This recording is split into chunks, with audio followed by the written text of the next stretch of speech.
కూటమి ప్రభుత్వం వచ్చిన తర్వాత విద్యారంగంలో ప్రభుత్వం అనుసరిస్తున్న విధానాలను ఆపాలని చెప్పి అసంబద్ధ విధానాలను ఆపాలని చెప్పి ఆంధ్రప్రదేశ్ టీచర్ ఫెడరేషన్ ఆధ్వర్యంలో ఏలూరు జిల్లా కలెక్టరేట్ వద్ద పెద్ద ఎత్తున నిరసన వ్యక్తం చేస్తున్నారు. వాళ్ళకి రావాల్సిన బకాయిలు కావచ్చు, లేదంటే పోస్టుల విషయంలో ప్రభుత్వం తీసుకున్న నిర్ణయాలకు సంబంధించి నిరసన వ్యక్తం చేస్తున్న పరిస్థితి ఉంది. ప్రస్తుతం మనతో పాటు టీచర్స్ ఉన్నారు. ఒకసారి మాట్లాడదు సార్, ఏంటి ప్రధానంగా ఏం డిమాండ్ చేస్తున్నారు గవర్నమెంట్? నా పేరు తాళ్ళూరి రామారావు, ఏపీటీఎఫ్ ఏలూరు జిల్లా అధ్యక్షుడు. ఈరోజు విద్యారంగంలో కమిషనర్ గారు అవలంబిస్తున్నటువంటి అసంబద్ధ విధానాల గురించి రాష్ట్ర శాఖ అనేక ప్రాతినిధ్యాలు చేసిన మీదట తప్పని పరిస్థితుల్లో ఈరోజు ఉపాధ్యాయులు రోడ్డెక్కని పరిస్థితి వచ్చింది. గతంలో ఉన్నటువంటి పాఠశాల విధానాన్ని కొనసాగించకుండా రకరకాల ప్రయోగాలు ఈ కమిషనర్ గారు చేస్తున్నారు.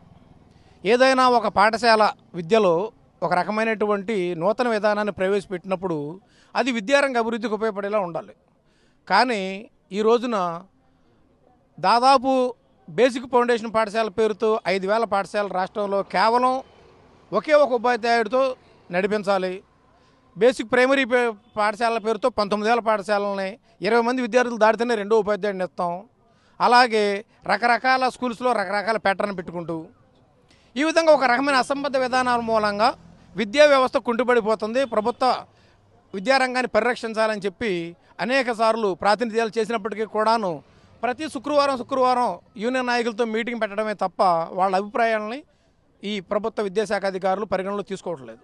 సో దీంతో ఏమవుతుంది, పాఠశాలలన్నీ కూడాను ఈ 5,000 పాఠశాలలన్నీ కూడా సహజ మరణం పొందేటటువంటి ప్రమాదం ఉంది ఇప్పుడు. ఎందుకంటే 20 మంది పిల్లలు లేకపోతే రెండో టీచర్ ఉండరు. ఆ ఉన్న ఒక టీచర్కి ఆన్లైన్ పనులు ఎక్కువ అవుతున్నాయి తప్ప అధికారులు ఎంతసేపు ఆన్లైన్ వర్కులని అని అడుగుతున్నారే కానీ ఎప్పుడూ కూడా అక్షరాలు వచ్చినాయని అడిగే అధికారులు కనపట్లే. ఈ రోజున పాఠశాలలు అన్నీ ఉంటున్నాయి చదువు తప్ప. కాబట్టి ఆ ఉన్న ఒక్క ఉపాధ్యాయుడికి ఎంతసేపు ఆన్లైన్ వర్కులే సరిపోతాయి కానీ పాఠాలు చెప్పేటటువంటి పరిస్థితి ఉండట్లేదు. దీంతో ఏమవుతుంది, ఆటోమేటిక్గా తల్లిదండ్రులు ఆ పిల్లల్ని తీసుకెళ్లి పక్క స్కూల్లో జాయిన్ చేస్తున్నారు. ఇదే సమయంలో ప్రభుత్వం కూడా అమ్మఒడి అని చెప్పి తల్లికి వందనం అని చెప్పి ఈ రోజున కరెక్ట్గా పాఠశాల తెరిచే సమయానికి డబ్బులు ఇవ్వడం మూలాన ఉన్న విద్యార్థులు కూడా ప్రైవేట్ పాఠశాలకు వెళ్ళే పరిస్థితి ఉంది. సింగిల్ టీచర్ ఉండటం మూలాన ఏ విధంగా మరి నాణ్యమైన విద్య అందే అవకాశం ఉంది లేదు. కాబట్టి దాదాపుగా ఏమవుతున్నాయి, ఈ స్కూల్స్ అన్ని ఒక సంవత్సరంలోనే మూతపడిపోయే ప్రమాదం ఉంది. స్కూల్స్ అన్ని ఈ విధంగా మూతపడిపోయినప్పుడు ఇంకా మనం ఎన్ని ప్రయోగాలు చేసే లాభమే ఉంది. కాబట్టి మేము ఏం చెప్తున్నాం, ఎట్టి పరిస్థితుల్లోనూ స్ట్రెంత్తో సంబంధం లేకుండా ప్రతి స్కూల్లోనూ ఖచ్చితంగా 2 ఉపాధ్యాయులు నియమించండి. ఈ అసంబద్ధమైనటువంటి ఈ అంచెలంచెల విధానాన్ని తీసేయండి, పాత విధానాన్నే కొనసాగించండి. అన్ని వాస్తవానికి కూటమి ప్రభుత్వం వచ్చిన తర్వాత విద్యాశాఖ మంత్రి నారా లోకేష్ చెప్తున్నట్టే విద్యా వ్యవస్థని బలోపేతం చేయడానికి సరికొత్త నిర్ణయాలు తీసుకుంటూ ఖచ్చితంగా ఇవన్నీ కూడా భవిష్యత్తులో విద్యా వ్యవస్థను ప్రభుత్వ రంగ విద్యా వ్యవస్థని బలోపేతం చేస్తాయని చెప్తున్న పరిస్థితి ఉంది. కానీ మీరు క్షేత్రస్థాయిలో మాత్రం ఈ విధంగా చెప్తున్నారు. అంటే గవర్నమెంట్కి ఏదన్నా అంటే మీ తరపు నుంచి రిప్రజెంట్ చేసిన ఆంధ్రప్రదేశ్ టీచర్ ఫెడరేషన్ నుంచి ఇట్లాంటి మార్పులు చేయాలని చెప్పి వాకేమైనా ప్రభుత్వానికి సలహా ఇచ్చేదేమో? ఇప్పటి వరకు కూడాను మా రాష్ట్ర శాఖ తరఫున పాఠశాలల పరిరక్షణ కోసం, పాఠశాలను బలోపేతం చేయడం కోసం విద్యాశాఖ మంత్రి గారికి తర్వాత కమిషనర్ గారికి అనేక ప్రాతినిధ్యాలు చేయడం జరిగిందండి. మరి ఇదే విషయం ఏంటంటే ఉపాధ్యాయులు లేకోకుండా క్వాలిటీ విద్య ఏ విధంగా అందుతుందో అన్నది మరి విద్యాశాఖ మంత్రి గారు ఒకసారి ఆలోచించుకోవాలి. మేము చెప్పేది ఏంటంటే మాకు పాలరాలతో ఉన్నటువంటి పెద్ద పెద్ద బిల్డింగ్లు ఉన్నటువంటి పాఠశాలలు కాదు, పాలరాలు ఏం పాఠాలు చెప్పవు.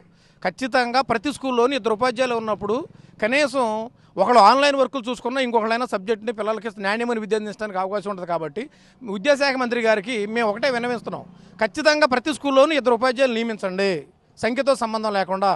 రేషన్ అన్న పేరుతో ఇది తినే తిండి కాదు, రేషన్ ఉండడానికి ఒక భవిష్యత్ తరాన్ని నిర్మించేటటువంటి ఈ పాఠశాల విద్యలో రేషన్ అన్న మాటకు సరిపోదండి. ఖచ్చితంగా కనీసం 2 ఉపాధ్యాయులు ఉన్నప్పుడు ఎలిమెంటరీ పాఠశాలలో పిల్లలకి నాణ్యమైన విద్య ఉందన్న విషయాన్ని మరి విద్యాశాఖ మంత్రి గారు దీన్ని గ్రహించి ఆ విధంగా ఖచ్చితంగా ప్రతి స్కూల్లో 2 టీచర్లు పెట్టాలి. పాత విధానం ఏదైతే ఉందో 1 నుంచి 5 ఆ విధానాన్ని కొనసాగించాలి. 1-2 తరగతులు మాత్రమే పెడతాం, అందుట్లో 20 మంది పిల్లలు ఉంటేనే 2 టీచర్లు ఇస్తాము అంటే 1-2 తరగతి 20 పిల్లలు ఎంతమంది ఎక్కడ జాయిన్ అవుతారు? జాయిన్ అవ్వకపోతే ఏం చేస్తారు, నెక్స్ట్ ఇయర్ ఆటోమేటిక్గా నా పిల్లలు లేరు కాబట్టి స్కూల్ మూసేయండి అంటారు. ఈ విధంగా మరి ప్రభుత్వ విద్య బలపడుతుందా బలహీనపడుతుందా అన్నది విద్యాశాఖ మంత్రి గారు ఒకసారి ఆలోచించాలి.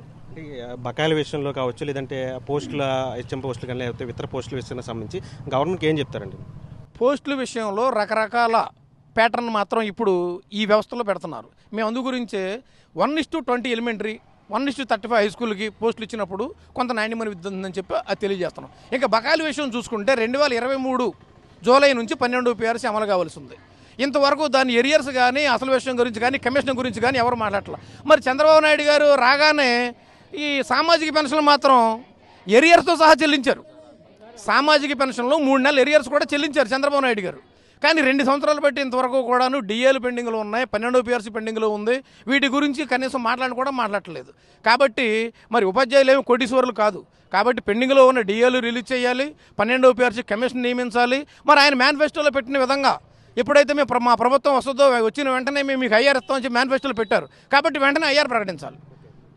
ఇది మొత్తంగా ఉపాధ్యాయులందరూ కూడా చెప్తున్నారు. ఏదైతే నూతన కూటమి ప్రభుత్వం వచ్చిన తర్వాత విద్యా వ్యవస్థలో తీసుకొచ్చినటువంటి కొన్ని మార్పులు విద్యా వ్యవస్థను బలోపేతం చేసే విధంగా కాకుండా బలహీన చేసే విధంగా కూడా ఉన్నాయి. కాబట్టి వీటి మీద ప్రభుత్వం పునరాలోచన చేయాలి. విద్యాశాఖ మంత్రి వీటి మీద పునరాలోచన చేసి అదేవిధంగా వాళ్ళకి రావాల్సిన బకాయిలు కావచ్చు, ఉద్యోగాల విషయంలో కావచ్చు సరైన నిర్ణయం తీసుకొని విద్యా వ్యవస్థను కాపాడాల్సిన అవసరం ఉందని చెప్పి టీచర్లందరూ కూడా చెప్తున్న పరిస్థితి. విజయ చంటితో మన ఆర్టీవీ ఏలూరు నుంచి. మరిన్ని వీడియోస్ కోసం ఛానల్ ని సబ్స్క్రైబ్ చేయండి. లేటెస్ట్ అప్డేట్స్ కోసం వాట్సాప్ ఛానల్ ని ఫాలో అవ్వండి. ఆ లింక్ డిస్క్రిప్షన్ లో ఉంది.